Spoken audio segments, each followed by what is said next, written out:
So the other day I was playing Arkham Knight for the 100th time, and I have to say that this game is unbelievably great. The combat has been refined to perfection. The stealth is extremely satisfying, flying is as smooth as silk, and with a push of a button you can summon the Batmobile at will. And although it may be a controversial point of the series, it makes you feel unstoppable. And as cliche as it sounds, it makes you feel like Batman. You are the one in control. You are this pillar of strength and intelligence, and you are the peak of humanity. Sir, you're entrapping yourself with an enemy that has you severely outgunned. No, I'm trapping him. This is what Batman is.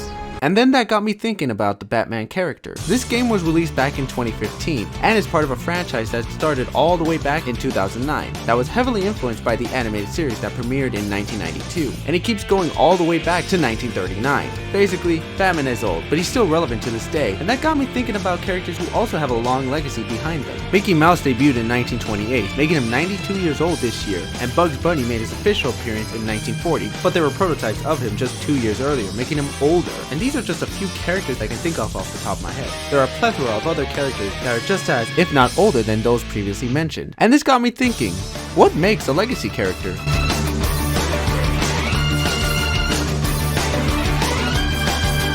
Hi everyone, Dino here. Before I go any further, I need to explain what a legacy character is. I made up the term because one day I just sat down and thought about how old some of these characters are and how they're still within the modern day zeitgeist. The term legacy has many definitions, but the main concept behind it is that it's leaving behind something of value to the next generation. The passing of the torch, you might say. And there is a cutoff date to become a legacy character. The character has to have existed for 30 plus years. Why 30? Because 30 is the age when you become an adult and ready to take on the world. You're a child from the moment you're born to 10, then your teen years, then young adult, and then adult. An era of experience, you might say. And that right there is the definition of a legacy character. But just because you aren't 30 doesn't exempt you from legacy status. During their infancy, newborn legacy characters are just like any other character, fun and new, but not quite appreciated yet. After 5 years, they start to become mini legacies, but once they're in their teens, around 11 to 19 years old, they're considered junior legacies. You could say these characters are well on their track to becoming a legacy character. Brink legacies, you could say. And that right there is the definition of a legacy character. I brainstormed this concept with a few friends of mine. How do these characters stand the test of time? How do they become timeless and a symbol of high quality work? And ultimately it came down to 9 concepts: groundbreaking, design, childhood, moldability, consistency, relatability, reoccurrence, compelling, and finally marketability. Why these 9? Because every single legacy character you can think of all have some, if not all, of these attributes. With that said, let's go over each of these concepts, starting with the first pillar, groundbreaking. The definition of a groundbreaking character is a character that is innovative, a pioneer, fresh. Basically, they have to wow the crowd and be new to them as well. A vast majority of superheroes are considered legacy characters because, as simple as it sounds, they did break new ground. Look at Superman, for example, the godfather of all comic books. What's that phrase again? Faster than a speeding bullet, more powerful than a locomotive, able to leap tall buildings, the Man of Steel himself? Superman. Just the description alone makes you think of an extraordinary man of great strength and power. Now let's take a look at Batman, a brooding masked vigilante who will stop at nothing in his pursuit of deeply needed justice, all while putting everything on the line: his fortune, his friends, family, and his life. Then there's Wonder Woman, arguably the first female superhero, a strong Amazonian woman who can stand her ground when faced with titans or even gods. But these are superheroes. Let's tone it down a bit. Let's look at a different pair of legacy characters. Mickey Mouse was the first cartoon character to speak, which at the time truly amazed the masses, and Bugs Bunny was a rebel, but still lovable, sarcastic, but in a charming way. He was essentially the antithesis of everything that Disney has done. While Disney made fairy tales, Warner Brothers made content geared towards a more mature audience in an attempt to push the envelope. And these characters came out at the dawn of their medium being formed. Superman was made right after the Great Depression, when people needed something to look up to boost their spirits after a horrendous crisis. Wonder Woman is the quintessential we-can heroine that was emerging at the time. While Mickey created the foundation for an entire platform back in the 20s, Bugs took that platform and twisted it into a more spicy medium. They all broke new ground and astonished the populace, and thus made fans that wanted to see more of these characters. This is one of the biggest foundations of making a legacy character, because the character needs to leave a lasting impression, and in order to do so, they need to be imaginative, contemporary, or new to truly wow the crowd.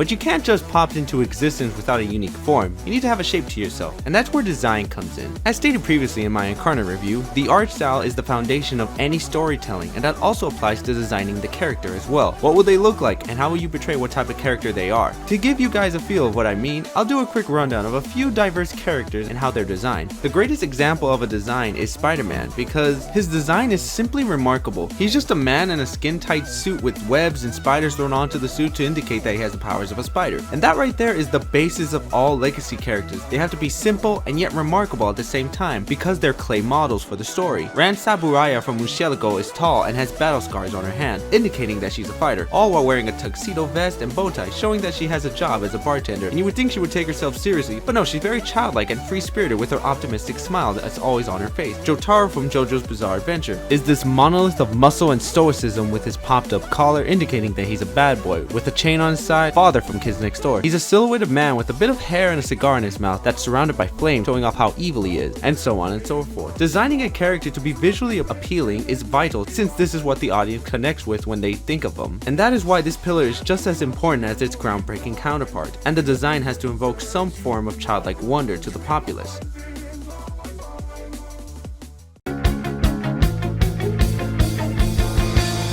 Childhood is a vital point in a person's development because they experience the world for the first time, and everything is a wonder to them. So for them to be exposed to these characters is in a way a very important role for them to become legacy characters, because they'll most likely leave a lasting impression. And can you blame them? A lot of these characters were introduced to us as kids, and they've stuck around with us ever since. How many of you were exposed to Mickey, Bugs, Homer, Tom and Jerry, Ichigo, Goku, Mari, Edward, Light, and any other character as a child? All these characters spark some form of childlike wonder because of how grand and charismatic these characters can be. I can still remember watching Batman the Animated Series every morning on Kids WB. And speaking of which, every superhero is larger than life, an example of goodness, hope, and something grand for kids to look up to, while on the cartoon side, they charm the audience with their wit, over-the-top motions, and actions. And I'd like to talk about cartoons for a moment and how they're fundamentally empty vessels for kids to project themselves onto. What do I mean by this? We're always surrounded by faces every day, so we all know how boring reality can be, but with a cartoon, you can simplify or even exaggerate certain features people have. In a way, cartoons are a vacuum for spectators to attribute themselves, and if you start doing this as a kid, you will most likely remain attached to the character throughout your life, so much so that you might even pass it on to your kids, thereby starting a tradition for many more generations to enjoy, making childhood probably one of the most important pillars.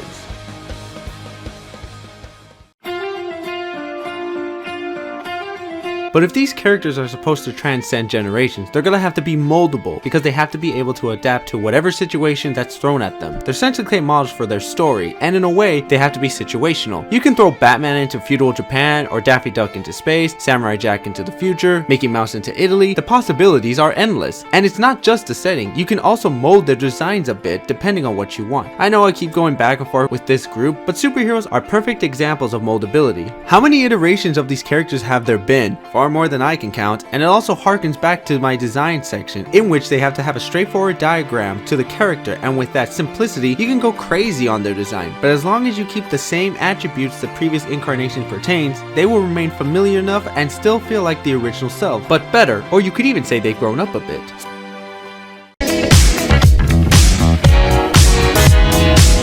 And this right here plays into another factor of being a legacy character: consistency. No matter what happens, the character's attributes and identity stay the same. Sure, they can be put into any situation you throw at them, but at the same time, they must stay true to their core. This helps the audience stay connected to the character, keeps them following like they know them. So much so, they'll try to predict what the character is going to do in different situations. There's Batman's famous no-killing rule that he implements some of the times, but you still get the idea why he does it, as a way to prove to the criminals that he will not sink down to their level. Superman, with his American pride and signature glasses disguise. Superman has always been a symbol of America. With his red and blue color scheme, his limitless powers, but at the end of the day, he's just an average man, a journalist at the Daily Bugle, with an oh so clever disguise of glasses. Why this little detail still persists to this day is beyond me, but if I had to take a guess, I'd say it's a tradition at this point. And this is why Simpsons are not admired as they were before. They were not consistent and are now totally different characters that kind of look like them. This is why consistency is a tremendously important pillar for legacy characters. They have to stay the same, both body and mind. You can change them up a bit, but they must look similar to their past iterations, or their attributes must remain stable and true to the character.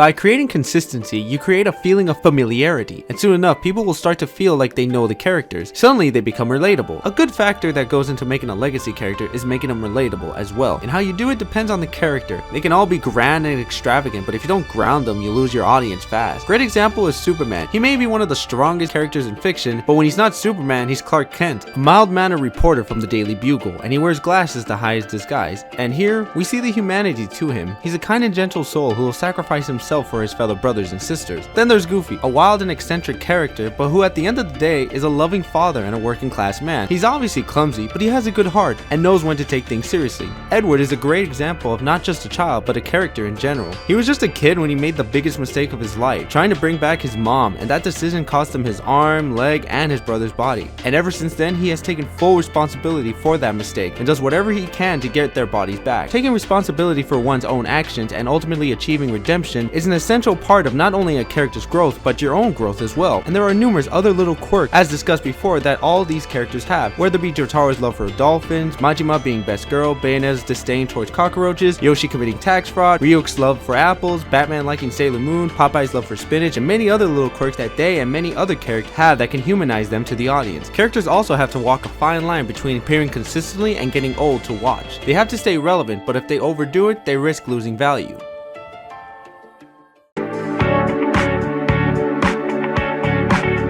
How often are they shown? Are they shown every week, every few months, or even years? I describe it as how valuable are these characters, with those characters that appear too much losing value and those that appear more scarcely aggregating value because they're treasured more. But that can also be a double-edged sword, because if a character is rarely shown, they'll most likely be forgotten to the sands of time. So it's essentially a balancing act between an overabundance of the character to the point at which the masses will grow tired of, to making sure the character doesn't fade away into obscurity. The Goldilocks principle in play here, folks. Let's take a look at Treasure Planet, an almost forgotten Disney movie from the early 2000s. It's a swashbuckling space adventure that doesn't have the usual Disney formula. No princesses, no fairy tales, not set far, far away. A risky move on Disney's end. It unfortunately flopped, but over the years has gained a small following and is seen as a gem because its untapped potential is now gaining traction. It's a novel topic of discussion. It was ahead of its time in my opinion, but now is the right time. It'll be exciting to see if these characters ascend to legacyhood. A lot of early 2000 cartoon characters haven't been seen in nearly 20 years, giving them an air of nostalgia and people wanting to see these characters once again after a long time away from them. However, the phrase "too much of a good thing" exists for a reason, and the biggest offender of these are superhero movies, specifically Marvel. For nearly a decade, they pumped out a new Marvel movie every year, sometimes 3 a year, and after a while, it got pretty exhausting because of the surplus of superheroes content that was being made. I skipped a few movies because it was just too much to keep up with, and after Endgame, I'm practically done with superhero movies because there was so much of it. In a way, it sort of devalued it because of how overabundant it was. I'm not gonna say that the movies were bad, but just let the audience take a breath. We can't keep up. Again, it's a delicate balance on how many times these characters appear. They have to appear every so often, but it's also important to make sure they aren't shoved into our faces 24/7.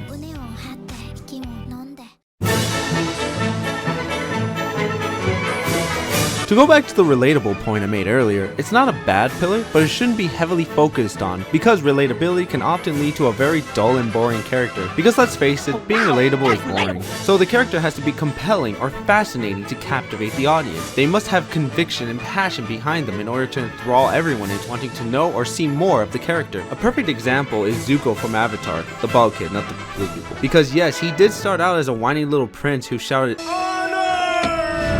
every moment he had, but he wasn't always like this. He was a good kid who did everything he could to do right. It's just that unfortunately for him, he had an authoritarian madman for a dad and a warlord for a sister, and because of these two, he was corrupted into this bitter, angry kid that we saw. But that doesn't mean he couldn't have redeemed himself. I'm begging you, Prince Zuko. It's time for you to look inward and begin asking yourself the big questions. Who are you? And what do you want?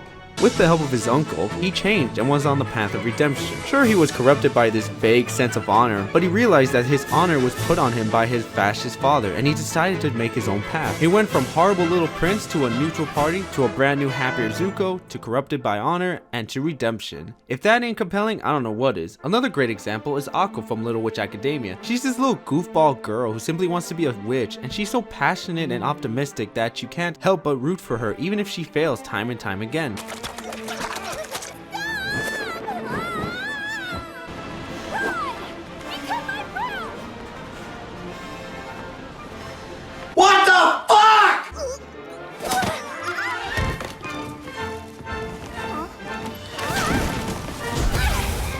Sure, her magic is trash and seen as the black sheep and nuisance of the academy, but no matter what is thrown her way, she always finds a clever and quirky way to get out of whatever jam she's in. She's just so lovable and compelling that we can't look away from her, and that right there is what will make your character shine. They have to be compelling to gain the audience attention and interest. Compelling adds depth, a personality that's unique to the character, makes them powerful due to their convictions, and can even add some form of prestige to them, and in turn, the character will gain respect due to how captivating they are.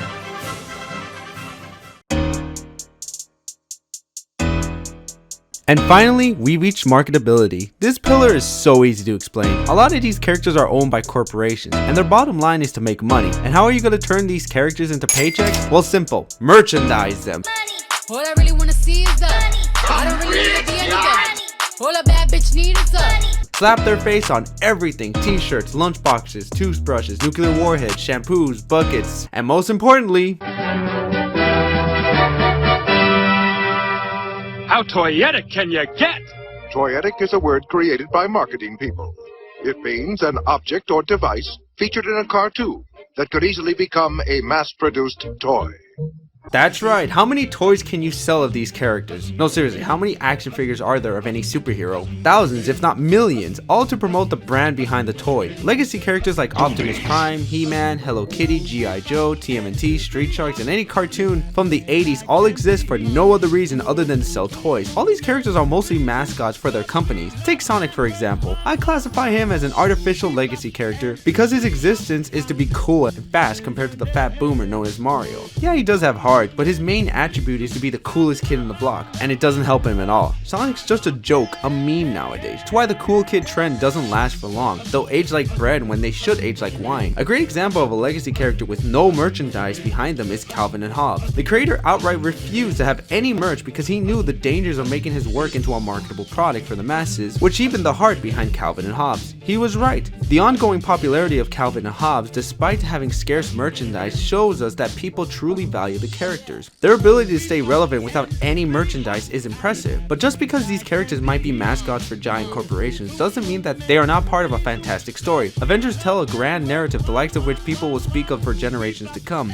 Does having merchandise devalue their stories? Of course not. I'll just say this: these characters are capable of partaking in grand narratives, and we can appreciate the stories and the characters. The merchandise is a bonus for the fans. As such, this pillar is more of an extra for legacy characters. Not crucial, but it does help a lot. In conclusion, a character has a long way to becoming a legacy character, but once they're on their path to become one, they'll be celebrated and revered. Every character you can think of has at least, if not all, of these pillars. A groundbreaking character that brings a taste of fresh air, an appealing design that is pleasant and easy to work with. Spark a childlike wonder to your audience. Have the characters be as malleable as possible. Make sure they're consistent with their core beliefs and character. They're relatable so they can have a bond with their audience. Have them appear every so often, but not to the point of obscurity or oversupply. Be compelling to add complexity and passion to your character, and marketability isn't required, but it does help build up the brand behind the character. Legacy characters are a celebration of pure art and ingenuity because of how long they've existed, excited many generations, and how valuable they are to our culture. They're ingrained into our zeitgeist for a variety of reasons, but I believe these 9 pillars are why they're so prevalent even to this day, but there might be even more reasons why they're still around. It could have been maybe they came out at the right time, or how simple the idea of the characters are, or many other hypotheses that are out there. I'm just a guy with a computer who's simply sharing his idea onto the interwebs. In fact, what are your guys' favorite legacy characters and why? Mine would have to be Batman because of how he's the most human superhero out there. No real powers, yet is this symbol of pure perseverance, showing the potential that any human can have through hard work, pain, money, and endurance. I'd like to hear what your guys' favorite legacy characters are. And with all that said, this has been Dino, and have a great day, folks.